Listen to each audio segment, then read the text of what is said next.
Olá, querido, tudo bem? Nesse tempo eu queria compartilhar um texto com você que se encontra no livro de Mateus, capítulo de número 4, que é um trecho que fala sobre Jesus sendo tentado e que ensina pra gente como vencer as tentações que são postas à nossa vida muitas vezes pelo inimigo. A gente precisa compreender que a tentação é uma ação do indivíduo de colocar sobre a nossa vida escolhas que muitas destas são traduzidas como uma desobediência à vontade de Deus e aos princípios de Deus sobre a nossa vida. São ações das quais nós tomamos e que estas ações são geralmente escolhas erradas, equivocadas, pecaminosas, que, por causa do pecado que elas trazem, elas, ponto número 1, atrapalham a nossa comunhão com Deus, ponto número 2, elas atrapalham o cumprimento dos propósitos de Deus na nossa vida. Vale lembrar que se os propósitos de Deus não se cumprem da melhor forma na nossa vida, também de igual forma, o que acaba acontecendo é justamente uma ação prejudicial à nossa vida, circunstancialmente, passo a passo, conforme a gente vai se entregando a esses desejos errados e equivocados. A tentação ela é um artifício do inimigo para justamente tirar os homens, e principalmente os servos de Deus, da vontade de Deus, da obra de Deus, da graça de Deus, da ação divina sobre o ser humano e por meio do ser humano.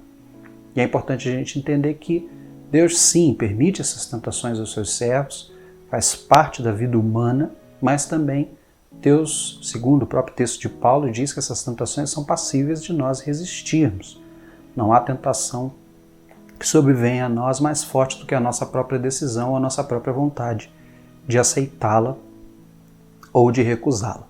Então é importante a gente entender que se erramos, a decisão e a escolha, mesmo que induzidos ou não ao erro, é nossa. Então, o texto de Mateus capítulo 4 oferece para a gente alguns ensinos, algumas conclusões a respeito disso. E a gente vai estudar com essa passagem de Jesus em Mateus capítulo de número 4, que diz assim: Então, a partir do verso número 1, Então Jesus foi conduzido pelo Espírito ao deserto para ser tentado pelo diabo. Ponto aqui. Esse verso número 1 diz que o Espírito Santo levou o diabo a tentar Jesus. Parece que há uma combinação entre o Espírito e o diabo. Não.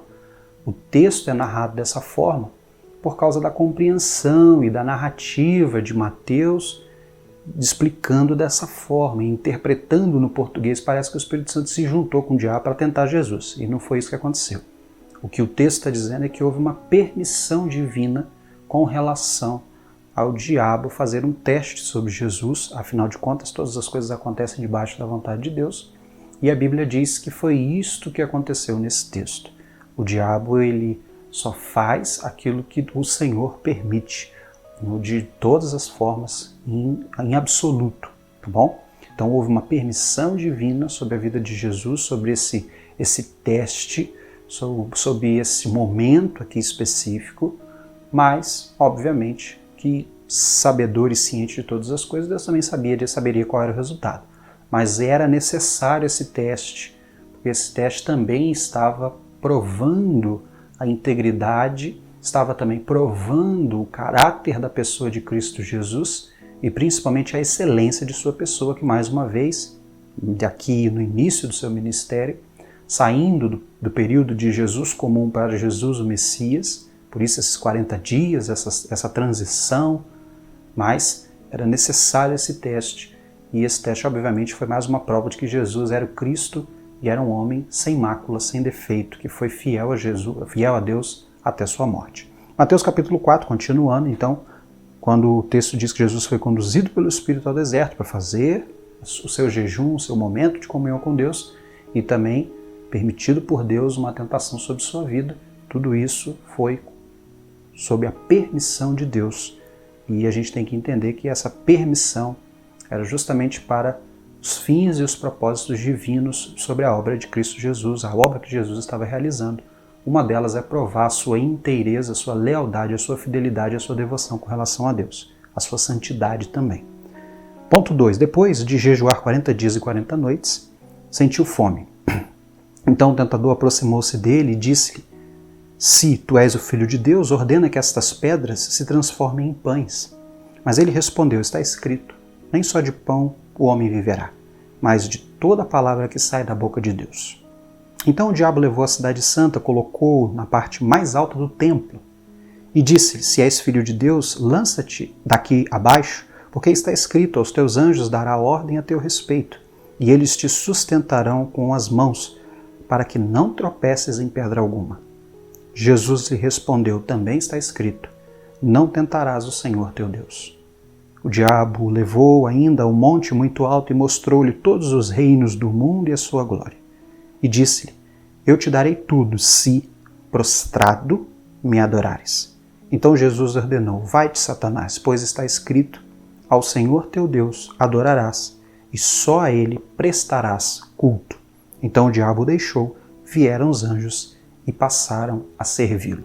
Aqui os anjos servem a Jesus, a gente acredita que finda esse período de jejum de Jesus, e depois Jesus começa o seu ministério, chamando os seus discípulos e começando a mostrar as maravilhas no meio do seu povo.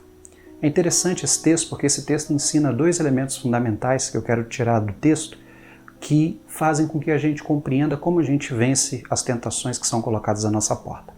A primeira é a compreensão de que a palavra de Deus ela é necessária para o sustento, para a vida e para a preservação da nossa própria existência diante de Deus. E é esta palavra de Deus que nos faz vencer todos os desafios que são colocados à nossa frente.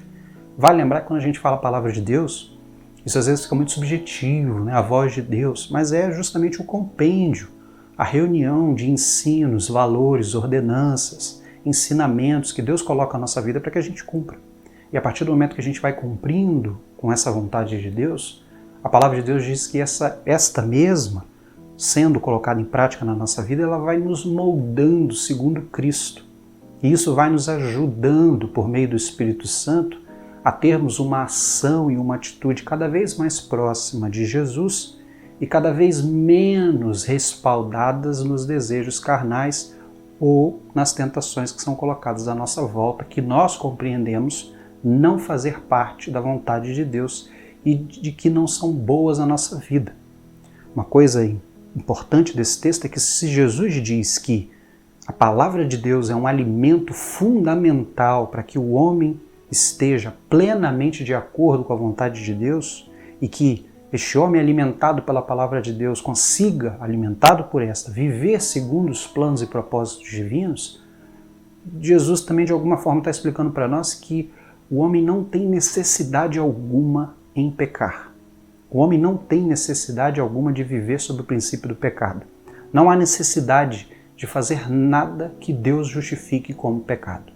Por exemplo, não há necessidade de imoralidade, não há necessidade de mentira, não há necessidade de medo, não há necessidade de ódio, não há necessidade de falsidade, não há necessidade de nada do que Deus julgue errado. A necessidade humana está em Deus e naquilo que Ele instrui o ser humano. Isso é necessário à vida humana e é isso que Jesus está dizendo. Nem só de pão viverá o homem, mas de toda palavra que sai da boca de Deus. O que dá vida ao homem, Jesus não diz que o pão não é importante, nem só de pão, ou seja, o alimento físico é importante para o corpo, lógico, mas Jesus mensura que o alimento físico e o alimento espiritual são os dois importantíssimos para que o homem esteja apropriadamente da forma que Deus planejou quando o concebeu e o colocou nesse mundo. Então é a palavra de Deus que nos sustenta. E é esta palavra, lembra que palavra é ensinamentos, valores, não é? O evangelho sendo traduzido na nossa forma de agir, de pensar, é isso que faz com que consigamos vencer primeiro os males que residem em nós e depois também as tentações que são colocadas à nossa volta. E o ponto número 2 é, o próprio diabo aqui coloca Jesus no alto do templo e fala com ele, olha, lança-te porque está escrito que aos teus anjos, né, quando você mandar, eles vão te servir, eles não permitirão nada que aconteça com você. Ou ele diz, olha, todos os reinos da terra, todos esses reinos eu vou te dar. Interessante que o diabo diz que vai dar os reinos, então ele é dono, né? Então ele diz que todos os reinos da terra e todas as suas glórias, ou seja, todos os seus prazeres, todas as alegrias, tudo que é de fato riqueza nesses reinos, tudo, absolutamente tudo vai ser seu se me prostrardes e me adorardes. Ou seja, o primeiro ponto ali dessa segunda parte siga o que eu estou ordenando. E o ponto 2 desse segundo trecho aqui, me adore. E isso é muito importante. A gente vence esse desafio, primeiro com essa questão de seguir, quando nós não somos guiados pelos outros ao erro. O grande problema muitas vezes da nossa vida é que nós muitas vezes, por nossa própria força ou por nosso próprio hábito, nós às vezes não escolhemos coisas erradas. Mas nós vivemos num mundo corrompido. E que esse mundo corrompido muitas vezes nos traz uma concepção de que para viver é necessário o pecado, é necessária a transgressão, é necessária a mentira, é necessário fazer algo de errado para que de fato eu consiga persistir e viver nesse mundo. A condescendência faz muitas vezes a gente pecar e faz a gente desobedecer a Deus. Às vezes a gente é condescendente com o erro na escola, às vezes a gente é condescendente com o erro de um patrão que está fazendo errado e nós sabemos e nós somos co-participantes disso por causa do medo de ficar sem trabalho. Ou nós somos condescendentes com alguma coisa que a nossa família está fazendo que desagrada a Deus, a gente sabe, mas a gente, para não ser ridicularizado, para não trazer tumulto, para não chatear as pessoas, nós chateamos Deus com um comportamento completamente equivocado da vontade que Deus nos orienta segundo a sua palavra. E é isso que o diabo está fazendo, olha. Lança-te daqui de baixo. Não é? Um desafio errado, levando Jesus ao erro. Isso é tentação. Tentação é a indução do diabo de nos fazer escolher o mal. Mas a escolha é sempre nossa. E Jesus disse, olha, não vou tomar essa decisão. E depois o diabo diz, olha, tudo isso eu vou te dar, todos os reinos, prazeres eu vou dar para você se você se prostrar e me adorar. A resposta de Jesus é importante da gente analisar, porque Jesus diz o seguinte, verso B do verso 10, ele diz assim, ao Senhor Deus adorarás e só a Ele prestarás culto. Culto e adoração, muitas vezes no Antigo Testamento, tem o mesmo significado. Só que Jesus está respondendo pontualmente à afirmação do inimigo. Que o inimigo diz para Jesus assim, te darei todas essas coisas se prostrado me adorares. Jesus ele responde, ao Senhor Deus adorarás e prestará culto. Culto é adoração. Só que a palavra adoração, muitas vezes no Antigo Testamento, esse adorarás e só a Ele prestará culto, esse adorarás, muitas vezes, é justamente ajoelhar-se em reconhecimento de alguém. É como se Jesus estivesse dizendo, você disse para mim que você vai me dar todas as coisas se eu me prostrar, ou seja, se eu me ajoelhar diante de ti e te adorar. Mas o Antigo Testamento diz que nós só devemos nos ajoelhar em reconhecimento e em referência se for a Deus. E só a Ele nós devemos prestar a nossa adoração. Isso fica singular com o texto dos amigos de Daniel, Sadraque, Mesaque e Abednego, os nomes babilônicos deles, quando Nabucodonosor, depois de fazer uma imagem de si mesmo no campo, pede para que eles o adorem, ou seja, se curvem à imagem. E eles dizem a Nabucodonosor, diz assim, olha, se o nosso Deus quiser nos livrar da fornalha, Ele vai nos livrar.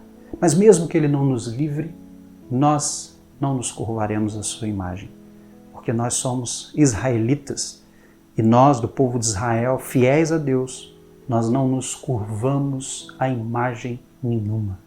Nós só nos curvamos e nos prostramos em rendição e em adoração a Deus. Adoração é um princípio de decisão na nossa vida. E muitas vezes nós vencemos os desafios e as tentações quando nós decidimos por Deus. Isso precisa estar alicerçado na nossa vida e na nossa alma. Porque as pressões externas muitas vezes nos farão tomar decisões equivocadas se isso não estiver enraigado no nosso coração, firmado como uma árvore que estendeu as suas raízes ao fundo do solo, de forma que essa árvore, mesmo que sofra um grande vento, mesmo que seja puxada, arrastada, ela não sai do lugar. Ela pode até lascar, ela pode até quebrar, mas ela não sai do chão, ela não é retirada do solo. Assim deve ser a nossa adoração. E quando nós adoramos a Deus, nós nos inclinamos a Ele. Nós reconhecemos os seus feitos e passamos a viver para Ele, para que Ele seja glorificado, para que todo o reconhecimento, toda a graça, todas as ações de graça, todas as ações de gratidão, todo louvor, toda honra seja dada a Ele, por meio daquilo que nós estamos fazendo, porque isso é adoração. Adoração é quando você age como um adorador, não só de voz, mas de mente e de ação. A Bíblia diz que quando você se porta dessa forma, você é um adorador.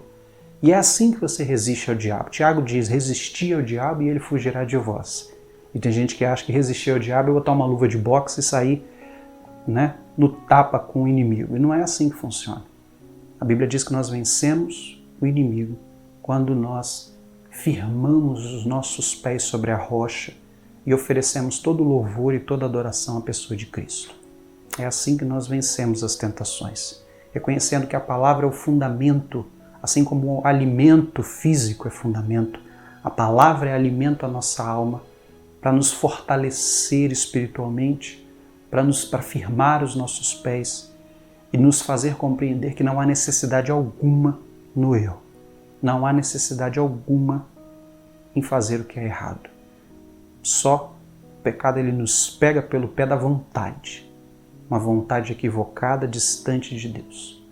Mas quando nós, ponto 2, somos adoradores, nós compreendemos que a excelência da vida está em Deus.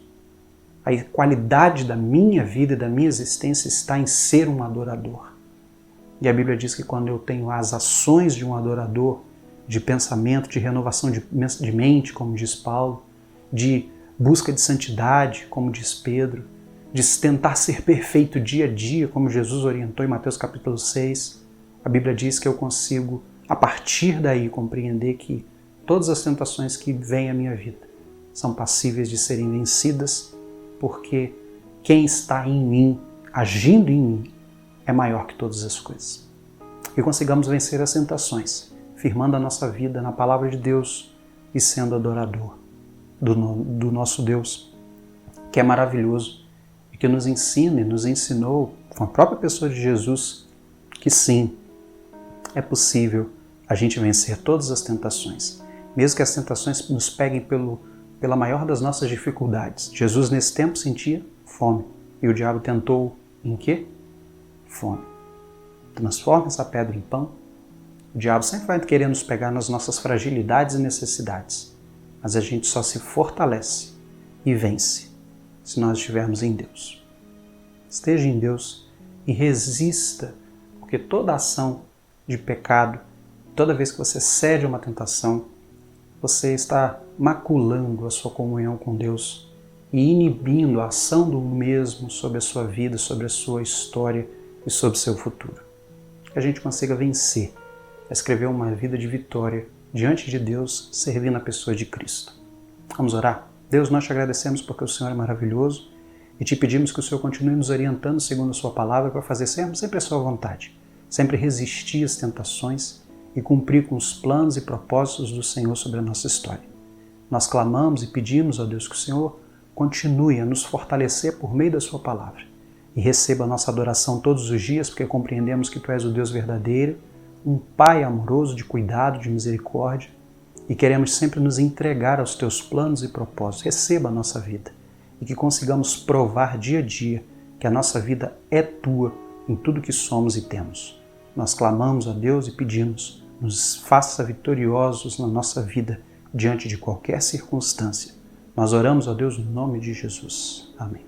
Deus abençoe a sua vida, querida, em nome de Jesus.